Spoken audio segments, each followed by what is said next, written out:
कहते हैं जब इंसान सब कुछ जीत लेता है तब वो तलाशता है मुक्ति। महाभारत युद्ध के बाद जब पांडवों ने राजपाट, वैभव, विजय सब त्याग दिए और त्याग कर चुना मुक्ति का रास्ता। और लोक कथाएं कहती हैं स्वर्ग की ओर बढ़ने से पहले उन्होंने अपना अंतिम भोजन यही बनाया था, इसी धरती पर, इसी वैली में अपनी स्वर्ग यात्रा का आखिरी बार चूल्हा यहीं जलाया था। और उनका प्रतीक आज भी यहाँ पर मौजूद है, आप यहाँ आकर देख सकते हो, जिसे आज हम पंचाचूली के नाम से जानते हैं।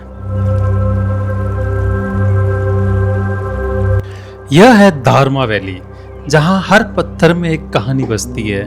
कहते हैं उस दिन चूल्हे की आग सिर्फ भोजन बनाने के लिए नहीं जली थी, वो जली थी एक युग के अंत के लिए। पांचों भाई और द्रौपदी यहीं से आगे बढ़े थे उस मार्ग पर जिसे आज हम स्वर्गारोहणी की यात्रा कहते हैं। राजा नहीं यात्री बनके, विजेता नहीं त्यागी बनके, और पीछे छोड़ गए जलता हुआ चूल्हा और अमर होती एक कथा।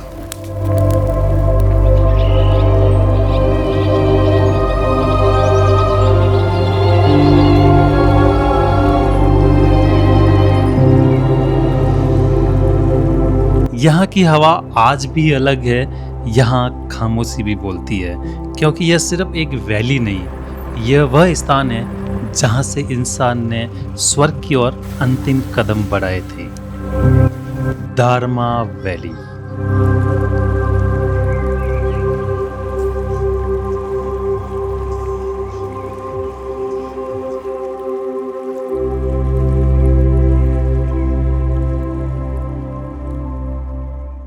अगर आप भी धारमा वैली आने की प्लानिंग कर रहे हैं तो इस वीडियो के एंड तक आपको सारी इंफॉर्मेशन मिल जाएगी। कितने दिन लगेंगे, क्या बजट आने वाला है और कम से कम बजट में हम धारमा वैली कैसे एक्सप्लोर कर सकते हैं। मैंने यह सफर जोधपुर से स्टार्ट किया था। जोधपुर से जयपुर तक मैंने फ्लाइट ली थी क्योंकि मुझे सस्ती मिल गई थी, और जयपुर से मैं और सोनी जी बाई रोड पहुंच गए हल्द्वानी।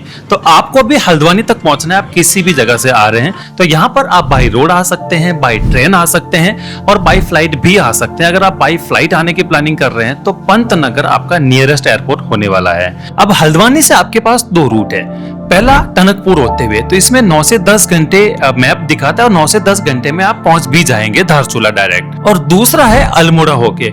इस रूट में आपको काफी टाइम लगेगा, मैप पे आपको काफी कम दिखाता है, लगभग 9 घंटे ही दिखाएगा, बट 9 घंटे में आप इस रूट से नहीं पहुंच पाएंगे। आपको कहीं ना कहीं मिड लेना पड़ेगा, चाहे आप पिथौरागढ़ रुको या उससे पहले रुको। बट इस रूट में आपको कैंची धाम के भी दर्शन करने को मिलेंगे, आप गोलू देवता, जागेश्वर धाम के भी दर्शन करेंगे। हम भी इसी रूट से गए थे, बट हमने जागेश्वर धाम में स्टे किया था, थोड़ा सा बाहर आके किया था। आप चाहे तो जागेश्वर धाम मंदिर के पास ही कर सकते हैं, आपको सस्ता मिल जाएगा, 500-1000 रुपए में आपको स्टे वहां पर मिल जाएगा आराम से। अब धारचूला पहुंचने के बाद धारचूला में भी आपको स्टे काफी सस्ते मिल जाएंगे क्योंकि अभी सीजन का टाइम नहीं है, तो आपको 500 रुपए से स्टार्ट होता है और 2-2,500-3,000 रुपए तक के भी रूम मिलते हैं। डिपेंड करता है कि आपको कौन सा वाला रूम लेना है। मेन सिटी धारचूला में आपको 500 से 1000 रुपए के बीच में अच्छा रूम आपको मिल जाएगा। खाना वैसे भी सस्ता ही होता है तो खाने का तो ज्यादा खर्चा आपका नहीं आएगा। अब धारचूला से धारमा वैली जाने का जो टाइम है वो लगभग आपका 4 से 5 घंटे लगेंगे आराम से। और धारमा वैली जाने के लिए आपको कोई भी अलग से डॉक्यूमेंट्स की रिक्वायरमेंट नहीं होती है, कोई परमिट की रिक्वायरमेंट नहीं होती है, कुछ भी अलग से नहीं लगेगा। तो धारमा वैली आप कभी भी विजिट कर सकते हैं, चाहे आप समर में आए चाहे आप विंटर में आए। बस आप मॉनसून सीजन को अवॉइड कीजिएगा, जुलाई और अगस्त, उसके अलावा आप कभी भी आ सकते हैं। तो बाकी के वेदर में आप अपनी गाड़ी लेके आ सकते हो और वहां तक जा सकते हो।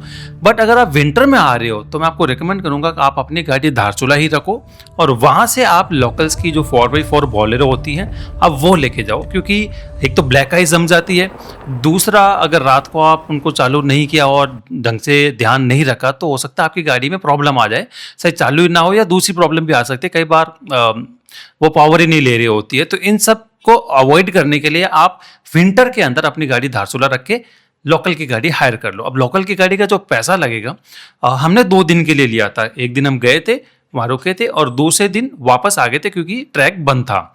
तो 2 दिन में आपका हो जाएगा, तो उसका हमने 10,000 रुपए दिया था। तो अगर किसी को ट्रैक करना होता तो भी आप 2 दिन में आ जाओगे, बट फिर भी अगर आप 3 दिन करना चाहते हो तो मतलब आप 10 से 15,000 के बीच में आपका 3 दिन के लिए हो जाएगा, बट मोस्टली 2 दिन काफ़ी होते हैं आपके। तो 10,000 रुपये आपका इसका कॉस्ट लगेगा।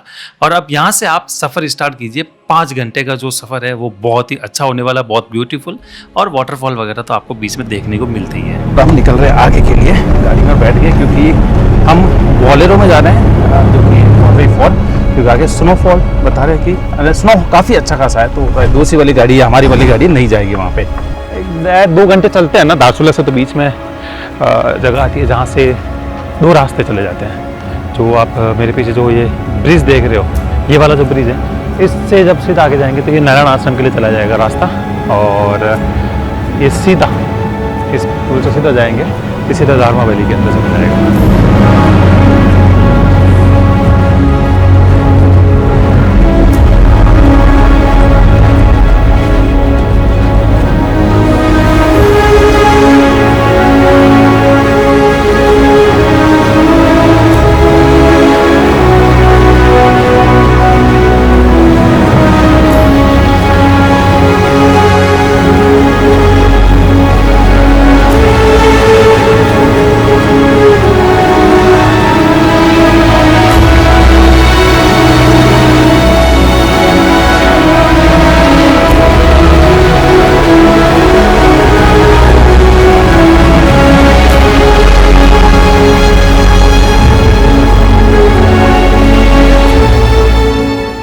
वेदर को लेके किस समय पे आपको आना चाहिए, क्योंकि वैसे 12 महीने के लिए ओपन रहता है, बट आप किस समय पे आए। अगर आपको स्नो देखनी है या मतलब ऐसा फील लेना है तो आप आइए इस समय पे, दिसंबर जनवरी। इस बार स्नोफॉल लेट हुआ है तो जनवरी में स्टार्ट हुआ है, तो जनवरी और फरवरी स्नोफॉल होने के बाद आओ।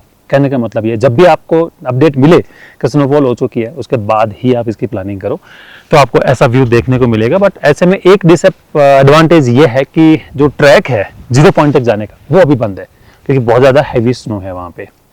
और एक प्रॉब्लम यहाँ पर इस समय पे ये भी आती है कि बाथरूम में कहीं पे भी पानी नहीं आ रहा, इवन पानी पाइप में कहीं पर भी नहीं आ रहा। तो जो पानी है ये बाल्टी भर के ही देते हैं। तो अब बाकी सारी चीज़ें आप इमेजिन कर लो। और दूसरा, अगर आप समर में आएंगे ना, तो समर के अंदर आपको बहुत सारे और होम स्टेज हैं जो खुले हुए मिलेंगे। जैसे ये तो अभी विंटर के अंदर ये क्यों खुला हुआ था, जो पीछे जो मैं कल के वीडियो में जो आपने देखा था वो है, और पीछे गाँव भी है, गाँव के भी होम स्टे काफ़ी सस्ते मिल जाते हैं। तो वो अगर आप उस समय आएंगे तो ऑप्शन आपको मिल जाता है।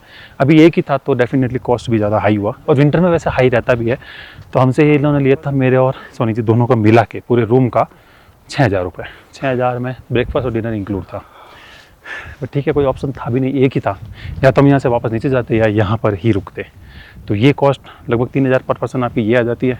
चलते ताकि नेटवर्क में जाए, क्योंकि यहाँ पर नेटवर्क भी नहीं है ना, बहुत कभी कभी थोड़ा सा आता है कि कॉल लग जाए, बाकी तो कुछ नहीं लगता, वो भी नहीं के बराबर ही है। अब कॉस्ट का कैलकुलेशन वापस देख लेते हैं। 3,000 रुपए आपके लगेंगे एक नाइट दारमा वैली का, और 500 पर नाइट के हिसाब से 2 नाइट आपकी लगेगी धारचूला में, तो हो गए 1,000 रुपए आपके। और 4x4 बोलेरो कैंपर का आपका 10,000 लगता है, 2,500 रुपए पर पर्सन आपके हो गए।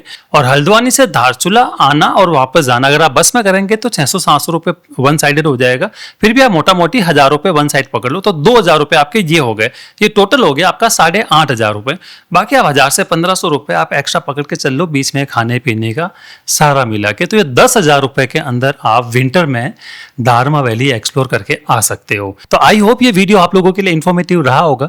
कुछ भी अगर आपको और इन्फॉर्मेशन चाहिए तो मुझे कमेंट करके जरूर बताना, और वीडियो अच्छा लगा तो लाइक करो और शेयर करो अपने दोस्तों के साथ, ताकि उनका भी खून खोले और बजट फ्रेंडली ट्रिप आप करके आओ दारमा वैली की। तो मिलते हैं अगले वीडियो में, तब तक के लिए बाय बाय, हर हर महादेव।